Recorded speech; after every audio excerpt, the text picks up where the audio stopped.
좋아요 알림 꼭 부탁드리도록 하겠습니다.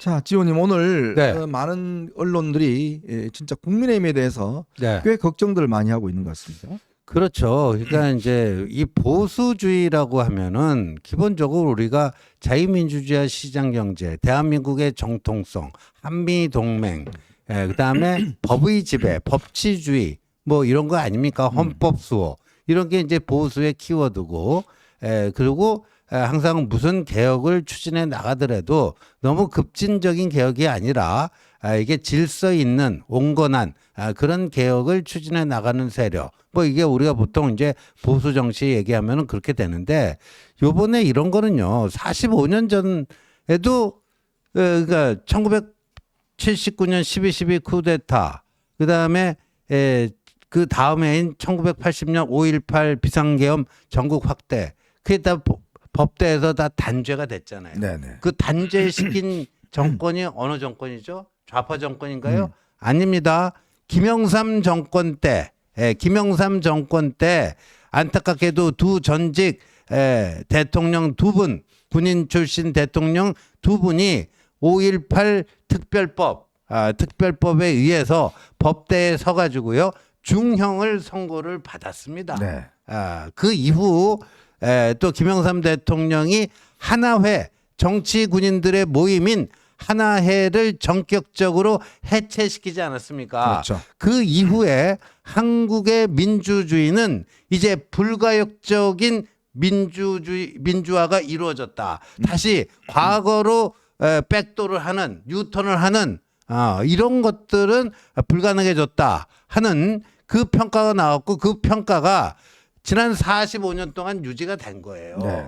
그런데 느닷없이 이 역사의 수레바퀴를 45년 전으로 돌리는 이런 비상계엄이 2024년 K컬처로 세계의 소프트 파워에서 가장 앞서 나가는 이 대한민국에서 이런 국민의 민의의 전당인 국회의 계엄군이 총 들고 가는 이런 초현실적인 비극이 일어난 거죠. 그렇다면 지금 이 국민의힘 윤 대통령은 진정한 보수인가?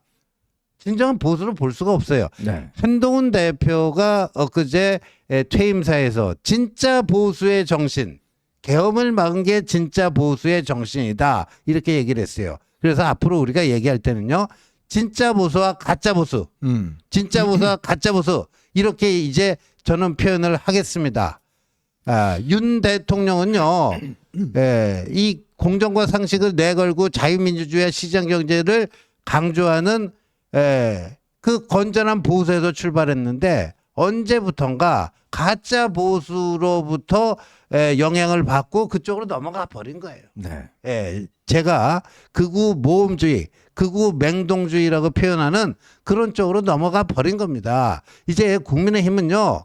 이렇게 가짜 보수가 주도권을 행사해 가지고 국민 절대 다수에게 등을 돌리게 만든 그런 정당이면요. 영원히 집권 못 합니다. 그러면 어떻게 되느냐? 좌파 세상이 오는 거예요. 좌파 세상이. 진정한 보수의 이제 복원, 부활만이 이 국민의힘의 살 길이고 이 나라를 위해서 반드시 필요한 일이다는 생각이 듭니다. 윤석열 대통령이 그 계엄을 하면서 대국민 담화를 통해서 종북좌파를 한 번에 쓸어버리겠다 이런 표현을 썼습니다. 그렇죠. 근데 결과는 어떻게 됐습니까? 종북좌파가 살판난 세상이 되어버렸습니다. 이게 바로 이제 이 계엄의 역설이라는 겁니다. 얼마나 순진했는지를 이제 보여주고 있는 거죠. 정말 종북좌파를 쓸어버리기 위해서는 이런 방법으로 해서 종북좌파가 쓰러지지 않습니다. 정말 국민의 압도적 다수가 종북좌파의 실체를 알고 그들을 정말 이 정치의 시장에서 몰아낼 때 그게 진정한 이제 종북좌파를 쓸어버리는 겁니다. 국민의 손에 의해서 쓸어버리는 것이지 군인들을 동원해서 쓸어버려서 종북좌파 쓸어버린다는 것은 그런 환상이자 오히려 그들을 더 키워주는 그런 역할밖에 하지 못해요. 그렇죠. 한번 보십시오. 지금 이번에 이것 때문에 이재명 어떻게 됐습니까? 지금 뭐 여론조사 해보면 차기 그 주자에서 압도적인 1위입니다. 45%가 넘는 압도적 1위를 달리고 있어요. 민주당 살판 났습니다. 완전히 주구장창 살판 났고 민노총 어떻게 됐습니까? 종북 좌파들 어떻게 됐습니까? 전부 다 살판 났어요. 다 합법적인 명분을 가져버렸습니다. 즉 군인들에 저항했다. 이 이미지를 갖고 다 죽어가던 지금 종북 좌파를 생명력을 불어주는 사람이 역설적이게도 바로 윤석열 대통령이 그들의 생명을 불어줬고 반대로 정말 기신기신 이 보수의 어떤 이 힘을 살리기 위해서 노력했던 이런 모든 노력들이 한 번에 다 죽어버리는 결과를 낳았습니다. 그러면 어떻게 됐죠? 그러면 과연 윤석열 대통령 우리가 어떻게 평가를 해야 될까요? 참 마음속으로 아픕니다. 왜? 우리가 뽑은 대통령이었기 때문에 참 가슴속으로 너무 아프지만 그러나 그의 어떤 독단적인 행동이 제가 말씀드렸듯이 정말 종북 좌파 세상을 만들어 줘버리고 결과적으로 정말 보수 우파는 완전히 죽어버리는 세상을 만든 겁니다. 그 책임을 어떻게 지시려고 그래요? 그러니까요. 예. 근데 아직도 본인이 뭐를 어떻게 잘못했는지 전혀 자각이 없고 내가 뭘 잘못했느냐. 비상계엄령 발동은 불가피한 조치였다. 정당한 조치였다. 뭐 이렇게 얘기하고 있으니까요. 예, 대통령이 또 그렇게 하는 거야. 대통령의 판단이 있으니까 할 테지만요. 그렇다고 그 대통령의 볼모가 돼서 인질이 돼서 이 보수가요. 대한민국의 보수는 윤석열의 인질이나 볼모가 돼서는 희망이 없습니다. 네. 예. 저는 윤 대통령은요. 굉장히 건강한 보수에서 출발했지만요. 중간에 변질이 되면서 가짜 보수, 극우 극단주의로 빠져버린 거예요. 예. 그러니까 그들과 선을 긋지 않으면 사실은 보수가 살아날 수 있는 방법은 없습니다. 영원히 이제 소수자, 여론조사나 뭐 등등 많은 객관적 지표 여러분 주변에서 물어보시면 알겠지만 정말 계엄령을 지지하는 분들 정말 극소수거든요. 이런 방법으로 정말 과거 군사 정권에 대한 어떤 이 막연한 동경을 갖고 계신 분들 아니면 이거 이렇게 해갖고 될 일이 아니다는 거 누구나 다 아시잖아요. 특히 젊은 세대들은 이거 도저히 용납할 수 없습니다. 아마 여러분들 자녀들 요번에 뭐 어디 가겠다 시위하러 가겠다는 분들 꽤 있었을 거예요. 그들 말릴 수 있겠습니까? 그들에게 우리가 떳떳할 수 있겠습니까? 그럴 수 없거든요. 이제 그렇기 때문에 저희가 이런 말씀을 드리는 거예요. 정말 이렇게 행동하지 않아야 되는데 결국은 우리가 다시 설 수 있는 기반까지 버려버리고 완전히 이제는 저 이 소수의 어떤 정당으로 만들어 버린다 그러면 글쎄요. 뭐 이걸 부추기는 소수 유튜버들은 뭐 괜찮겠죠. 또 어떤 분들은 또 무슨 소리냐 우리끼리 똘똘 뭉치면 된다 하겠죠. 저런 쥐새끼들 뭐 이런 것들 다 척결한다 하겠죠. 근데 한번 크게 한번 보십시오. 과연 우리 사회에서 보수가 주류가 될 수가 있을까요? 저는 어렵다고 봐요. 그 갤럽이 그 오늘 조선일보가 좀 상세 보도를 하고 있는데요. 감독님 그거 한번 좀 볼까요? 이게 시사하는 바가 굉장히 큽니다. 그러니까 이 국민의힘이요. 이제 보수층으로부터도 제대로 대접을 못 받는 지지를 못 받는 그런 정당이 돼 가고 있다 하는 거 아니겠습니까? 예. 보십시오. 지금 이렇습니다. 자신의 이념이 보수라고 한 사람 중에서요. 윤석열 대통령 탄핵에 찬성하는 사람이 46%입니다. 네. 예, 보세요. 전체로 보면 뭐 진보 보수 뭐 중도 다 합치면 탄핵 찬성 75 반대가 21이지만 스스로 보수라고 생각하는 사람은 찬반이 엇비슷해요. 탄핵 찬성 46 반대 50. 그런데 국민의힘 지지자를 보자고요. 27대 66으로 탄핵 반대가 압도적으로 많잖아요. 네. 그러니까 저게 뭐냐면요. 지금 스스로 보수라고 한 사람들 중에서 지금 스스로 보수라고 하는 사람과 국민의힘 지지자면 어느 쪽이 더 크겠습니까? 스스로 보수라고 생각하는 사람이 더 크죠. 그렇죠. 네, 더 크죠. 그 보수 중에도 국민의힘을 지지하는 사람이 있고 지지하지 않는 사람이 있거든요. 근데 지금 이게 계속 보수 중에서 국민의힘 지지한다는 그 비율이 계속 쪼그라들고 있습니다. 네. 저게 왜 저렇게 나왔는가? 스스로 보수라고 생각하는데 국민의힘을 지지하는 사람은 보수층의 57%에 불과해요. 네네. 그러니까 나머지 43%의 보수층은요 국민의힘을 지지하지 않습니다. 그러니까 보수층 내에서도 지지를 제대로 못 받고 있는 이게 지금 작금의 국민의힘의 현실이에요. 자, 저 보시면 그러니까 정당이라는 게 국민 일반의 어떤 생각과를 좀 닮아가야 되거든요. 네. 근데 저 그래프를 보시면 결국은 국민의힘 지지자들이 일반 국민의 생각과는 좀 반대의 측면에 지금 쏠려 있는 거죠. 자, 저러면요. 그래 이 선거란 게 그렇지 않습니까? 진짜 뭐 한 표로도 다 권력이 왔다 갔다 하는 좌우되는 건데 이렇게 되면 과연 수도권에서 국민의힘이 이길 수 있는 데가 나올 수 있을까요? 이거 저는 없다고 봅니다. 아, 그렇죠. 수도권 뭐 저 충청권 네. 이런 데서 과연 이길 수 있을까요? 네. 저는 뭐 거의 없다고 봐요. 네. 예? 정말 뭐 영남에서 몇 군데 오히려 지금요 부산이나 대구도 마찬가지지만 거기서도 상당히 지금 민주당 표가 많이 나옵니다. 근데 이번에 기회를 보면 저렇게 소수화돼 버리면 과연 국민의힘이 보수의 어떤 본류 정당으로 자임할 수 있을까? 그러니까 이제 이렇게 되는 거죠. 사회 현상이 스스로 보수라고 생각하는 사람들이 쪼그라듭니다. 일단. 네. 예, 이 보면 과거에도 2016년, 2017년 이때 보면 박근혜 대통령 탄핵 국면에서 스스로 보수라고 생각하는 사람들이 쪼그라들고 진보라고 생각하는 사람이 늘어나고 그 현상이 벌어지잖아요. 그러니까 보수라고 생각하는 사람 이 파이가 줄어들어요. 줄어드는데 그 줄어드는 보수층 내에서 국힘 지지율은 또 쪼그라들어요. 네. 그러면 어떻게 되겠냐고요, 이게. 해보나 마나죠. 그러면 우리 보수층들은 도대체 어디에다 마음을 둬야 될까요? 마음을 둘 곳이 없잖아요. 지금 보니까 57%가 국민의힘 지지자잖아요. 7%는 이준석의 개혁신당. 이게 참 재밌는 게 20%가 민주당 또는 조국당 또는 진보당을 지지한다고 하니까 이게 말이 됩니까? 그러니까 이제 마음을 둘 데가 없는 이제 그런 상황으로 이제 점점 만들어져 가고 그리고 지금 국민의힘의 다수는 전부 다 점점 더 그쪽으로 가자라고 이제 주장을 하고 있는 겁니다. 그렇죠. 자, 그러면 참 이게 앞으로 보수가 우리 사회에서 주류로서 정말 활동할 수 있겠는가라는 그런 데 대한 의문이 드는 것이고요. 그래서 국민 일반의 어떤 생각과 맞춰 나가야 되는데 지금 국민의힘 의원들의 어떤 발언이나 이런 내용들을 보면 저는 기가 막힌 게 진짜 당시에 의원총회장에서 누가 찬성했는지 반대했는지 일어서서 한 명씩 말하자고 했던 그 국회의원. 자, 그런 사람이라든지 우리 찬성했던 탄핵 찬성했던 사람들을 쥐새끼라고 이야기하고 배신자라고 이야기하고 이기주의자라고 이야기하고 부역자라고 이야기하는 사람들. 이런 사람들이 국민의힘의 주류를 이끌어간다. 그리고 조용히 지켜봐야 된다. 자, 당시에 말입니다. 이 한동훈 대표가 국민의힘 단톡방에 그 급박한 상황에 올렸던 글이 있습니다. 그거 한번 감독님 보여주실까요?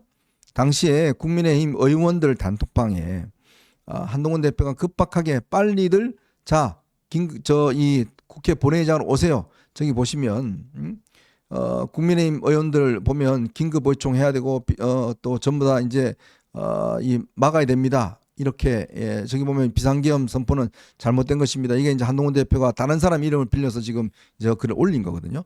그거 그 다음 걸 한번 보여주세요.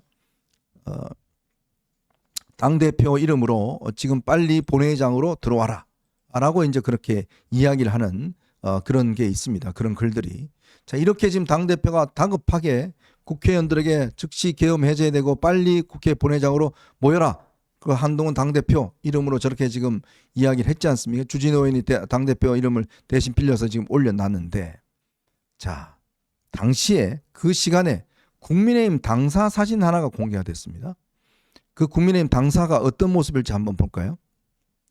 당시에 국민의힘 당사를 보십시오. 저렇게 의원들이 국민의힘 당사에 앉아서 우원식 국회의장에 두드리는 것을 저렇게 시청을 하고 있습니다.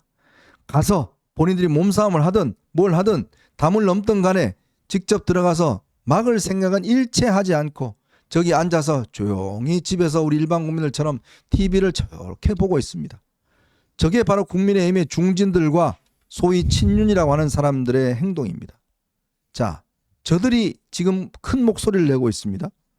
오히려 18명, 즉 본회의장으로 들어갔던 18명보다 저 사람들이 지금 국민의힘의 주류이고 큰 소리를 내고 있고 들어갔던 사람들을 배신자라고 이야기하고 있고 부역자라고 이야기를 하고 있습니다. 이게 초현실주의가 아니면 뭐가 초현실주의일까요? 그래서요, 이날 사실 분열의 씨앗은 이날 만들어졌다. 비상계엄이 발동이 됐는데 한동훈 대표는요, 그날 일정을 마치고 차를 타고 귀가 중인데 뭐 뉴스 속보 떠서 뭐 10시 28분에 비상계엄령이 발동이 됐습니다. 바로 자택으로 가던 그거를 돌려서 여의도로 국회로 모이자 하면서요. 저기 보면요. 이 재밌는 것은 저게 이제 국회의원 단톡방인데요. 여기에는 한동훈 대표는 현역 의원이 아니기 때문에 여기 들어가 있질 않습니다. 근데 한동훈 대표가 10시 46분에 대통령의 비상계엄 선포는 잘못된 것입니다. 국민과 함께 막겠습니다. 국민의힘 당대표 한동훈이라고 하는 그 메시지를 냈는데요. 이 국회의원 단톡방에서요. 저걸 3분 후에 제일 처음에 올린 사람, 저 사람이 누구냐면 박수영 의원입니다. 네. 부산의 박수영 의원인데 아시다시피 박수영 의원은 친윤으로 분류가 되잖아요. 네. 친윤으로 분류가 돼요. 그리고 그로부터 6분 후에 한동훈 대표가요. 한동훈 대표가 아니고요. 그리고 6분 후가 아니고요. 그거 제가 좀 실수했는데 한동훈 대표가 한 30분 후에 주진우 의원의 폰을 빌려가지고 제가 한동훈이다. 한동훈인데 지금 바로 이렇게 좀 와달라. 본회의장으로 와달라. 이런 식의 그 있죠 중간에 즉시 계엄을 해제해야 됩니다. 즉시 계엄을 해제해야 합니다. 지금 민주당은 담을 넘어서라도 국회에 들어가는 상황입니다. 계엄 해제안에 반대하는 분 계시는지요? 11시 25분에 주진우 의원의 폰을 빌려서 저기다 저렇게 얘기를 합니다. 그리고 또 12시 6분에 우재준 의원의 또 폰을 빌려서 당대표 한동훈입니다. 본회의장으로 모두 모이십시오. 당대표 지시입니다. 그렇게 또 해요. 그러니까 한동훈 대표는요. 그날 누구보다도 빨리 초지일관 이 비상계엄령 빨리 해제시키도록 우리 당이 적극적으로 노력해야 된다는 것을 일관되게 메시지를 발신을 합니다. 그런데요. 문제는 뭐냐. 그날요. 추경호 원내대표가 의원총회 공지를 정확히 제가 다 세봤더니 6번을 합니다. 그래서 비상계엄 발동 직후에 한 11시쯤에 비상의총을 개최한다. 국회로 모입시다. 했는데 국회가 막혔다는 걸 확인하고는요. 두 번째는 이제 당사로 오십시오. 그렇게 됩니다. 근데 당사 3층에서 그때 이제 한동훈 대표, 추경호 원내대표 몇 사람들 모여서 그 스탠딩 서서 뭐 이제 구두 회의를 좀 했는데 한동훈 대표는 빨리 국회로 들어가서 이걸 해제시켜야 된다. 본회의를 열어서. 근데 추경호 원대는 중진들 모임을 소집해 놨으니까 조금 보자. 상황을 좀 보자. 그래가지고 지금이 그렇게 한가한 상황이냐. 촌각을 1분 1초 촌각을 다투는 상황인데 무슨 중진이고 뭐고 그런 한가한 얘기를 하느냐. 거기서 좀 언쟁이 있었어요. 고성도 나고요. 그래서 한동훈 대표와 거기 그런 생각에 동의하는 사람들은 바로 국회로 들어갔습니다. 들어가니까 추경호 원내대표가 또 세 번째 공지를 냅니다. 비상의총 국회 본청 예결위 회의장. 이게 세 번째예요. 그리고 한동훈 대표는 진입에 성공했고요. 우여곡절 끝에 추경호 원대도 국회 본청으로 들어가는데 성공을 합니다. 그 뭐 저기 그 원내 대변이라든 신동욱 의원 뭐 같이 이렇게 들어가요. 들어가는데 그러고 나서 이제 이 본회의장을 모여달라고 지금 제가 다 설명했잖아요. 그렇게 메시지를 날리는데 추경호 원내대표의 네 번째 메시지는 당사입니다. 그러니까 그날 이게 어떻게 되냐면 처음에 국회로 모여라. 두 번째는 당사로 와라. 의총. 세 번째는 다시 국회로 모이자. 와라. 네 번째부터 여섯 번째까지는 당사. 근데 본인은 국회에 있어요. 본인은 국회에 있으면서 저렇게 당사, 저 테레비. 그러면 원내대표가 와야지 뭐 의총이 되는 거 아닙니까? 본인은 국회에 있으면서 의원들은 당사에 모이라면 어떻게 돼요? 그러니까 그 시간이 지금 윤석열 대통령한테 전화를 받았던 시간하고 좀 겹치잖아요. 그런 것 같아요. 지금 현재 문제가 되고 있는 게 바로 그 지점입니다. 그래서 이 당시에 윤 대통령이 추경 원내대표께 전화를 해서 도대체 무슨 내용으로 이야기를 했는가. 이것 때문에 지금 상당히 논란이 되고 있고 그거를 갖다가 민주당은 이제 탄핵 소추안에 넣었는데 거기에 대해서 국민의힘 의원들이 아주 그냥 이 반발해서 지금 탄핵 소추에 반대표를 많이 던졌다. 뭐 이런 지금 이야기 아니겠습니까? 그렇죠. 네. 네. 그러니까 참 저 순간적인 판단 아까 보셨지만 나머지 의원들은 뭐 보니까 단톡방에 뭐 글도 안 남기네요 보니까. 글도 안 남기고. 네? 근데 좀 재밌는 게 저 한동훈 대표의 일신 첫 번째 메시지를 단톡방으로 그 제일 먼저 전달한 사람이 박수영 의원 있잖아요. 네. 근데 송원석 의원도요. 12시 10분에요. 의원 단톡방에 이렇게 올립니다. 우여곡절 끝에 예결위 회의장 도착했습니다. 네네. 근데 송원석 의원은 뚫고 국회 들어가는데 성공한 거예요. 네. 근데 18명 그 계엄 해제 요구 네. 그 18명은 포함이 안 됐잖아요. 네네. 왜 안 됐을까요? 뭐 굳이 설명이 필요 없겠죠. 네네. 추경호 원내대표가 분명한 입장. 우리 다 모여서 표결합시다. 아, 그랬으면요. 예, 저거 그날로 다 정리가 됐습니다. 네. 그날로.